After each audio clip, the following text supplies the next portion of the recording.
चला तर मंडळी, आज बनवूयात अजिबात कडक वातड न होणाऱ्या मऊ खुसखुशीत तोंडात जाताच विरघळणाऱ्या आषाढ स्पेशल कापण्या। आवाजावरून तुमच्या लक्षात आलंच असेल की इतक्या मस्त आपल्या कापण्या तयार झाल्या आहेत। आषाढ सुरू झाला की घरोघरी आषाढामध्ये छान असे पदार्थ तयार केले जातात। त्यापैकी एक म्हणजे कापण्या। तुमच्याकडे कोणता पदार्थ बनवता ते सुद्धा मला कमेंट करून नक्की कळवा। चला तर मग वेळ न घालवता लगेच रेसिपीला सुरुवात करूया। इथे मी एक पातेले घेतले आहे, त्यामध्ये 1 कप गूळ घालायचा आहे। जेवढा गूळ आहे तेवढंच इथे मी पाणी घेतलं आहे। 1 कप पाणी घेतलं आहे। आता आपल्याला गूळ हा वितळून घ्यायचा आहे। गूळ विरघळला की लगेच गॅस बंद करायचा आहे, याचा पाक वगैरे करायचा नाहीये। गूळ थंड होतंय तोपर्यंत पुढची तयारी करूया। इथे मी 2.5 कप गव्हाचं पीठ घेतलं आहे। यामध्ये आपण अर्धा कप बेसन पीठ घालणार आहोत। बेसन पीठ घातल्यामुळे कापण्या खुसखुशीत तयार होतात। अगदी थोडंसं मीठ घातलेलं आहे। गोडाच्या पदार्थात थोडंसं मीठ घातलं ना तर चव छान लागते। अर्धा चमचा सुंठ पावडर, 1 चमचा विलायची पावडर, 1 चमचा बडीशेप घेतली आहे। बडीशेप इथे मी कच्चीच वापरली आहे। आता सर्व कोरडे पदार्थ अगोदर एकत्र करून घेऊया। 2 मोठे चमचे तेल इथे मी कडकडीत गरम करून घेतलं आहे। आता हे मोहन पिठावर घालून घेऊया। तेल गरम आहे त्यामुळे सुरुवातीला चमच्याने एकत्र करून घ्यायचं।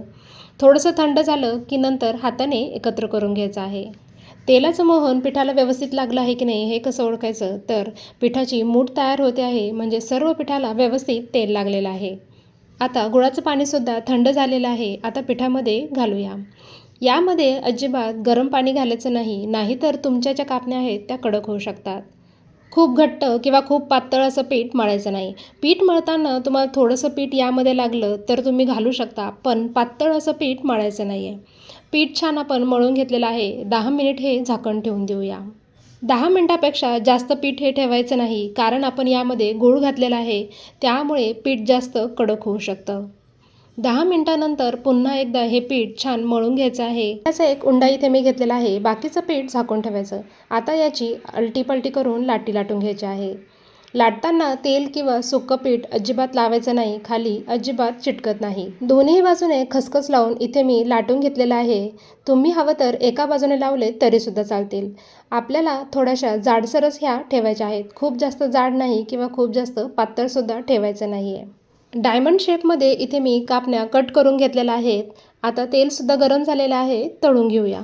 कापण्या तळण्यासाठी तेल अगदी कडकडीत गरम नको किंवा खूप कोमटसुद्धा नको। मध्यम तेल गरम पाहिजे, म्हणजे कापण्या अगदी व्यवस्थित आतपर्यंत तळल्या जातील। तेलामध्ये जेवढ्या कापण्या बसतील त्या घालूया। कापण्या तळताना मध्यम आचेवरच तळायच्या आहेत। खूप मोठा गॅस किंवा बारीक ठेवायचा नाही। थोडासा रंग बदललेला आहे, अजून थोड्याशा डार्क रंगावर ह्या तळून घेऊया। इथे आपल्या अगदी मस्त अशा कापण्या तयार झालेल्या आहेत। दिसायला सुद्धा अगदी सुंदर दिसतात ते। माझ्या मुलीने तर गरम गरमच ह्या खायला सुरुवात केलेली आहे। तिला तर खूप आवडल्या आहेत। इथे आपल्या अगदी मऊ खुसखुशीत अशा आषाढ स्पेशल कापण्या तयार झालेल्या आहेत। तुमच्याकडे आषाढामध्ये कोणता पदार्थ तयार केला जातो हे कमेंट करून मला नक्की कळवा। रेसिपी आवडली असेल तर लाईक, शेअर आणि सबस्क्राईब नक्की करा।